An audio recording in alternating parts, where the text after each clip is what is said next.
I remember that night like it was yesterday. I was the driver for Honorable Okoye, one of the richest men in my town. They called him the man of gold because he built his empire so fast. I'd heard stories, whispers really, about how he got his money, but I never thought much of it. It's easy to brush off talk when the man you're working for hands out cash like candy. But that night, I wish I'd never gone with him.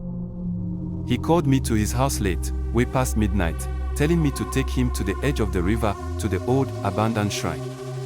He was drinking heavily, a lot more than usual, and his words were slurred. I didn't want to argue. He paid my bills and had too much power in town. So I got in the driver's seat and took him there, though every instinct in me was telling me to turn around and go back. When we got to the shrine, he told me to wait outside. "You didn't see anything. You don't know anything," he said. His voice was different, shaky, not the confident tone he used at his rallies. He didn't have to tell me twice. I stayed in the car, but I cracked the window just enough to hear. The night was silent, like the air itself was holding its breath. Then I heard footsteps, but not justice. It sounded like more people were there, moving around in the shadows. And then he started chanting in a language I didn't understand. The words sounded wrong, harsh, like knives scraping together. I felt a chill settle over the car, and then I heard it, a voice that wasn't his. A deep, growling voice that sent a shiver up my spine. It was coming from the shadows, speaking to him. I didn't want to look, but I couldn't help myself.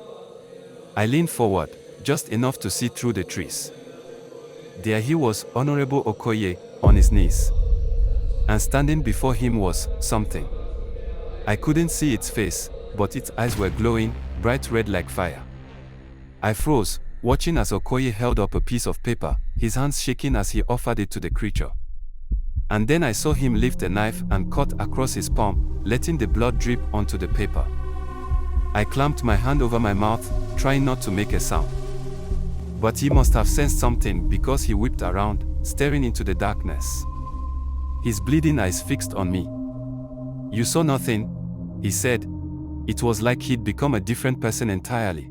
I drove him home that night in complete silence, my hands shaking the whole way. The next morning, he acted like nothing happened. But I couldn't shake it. His eyes, they weren't normal after that. They had this red tint, like the blood never really went away.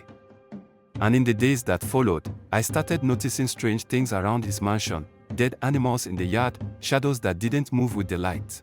I quit a few weeks later. I had to. But every time I think back to that night, I remember his words. "You saw nothing."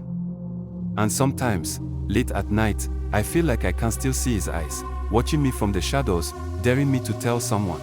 So, everyone, that is my gist for today's video. If you like to see more of my gist videos like this, please leave a like, and don't forget to subscribe. Thanks for watching, and I'll see you in the next one.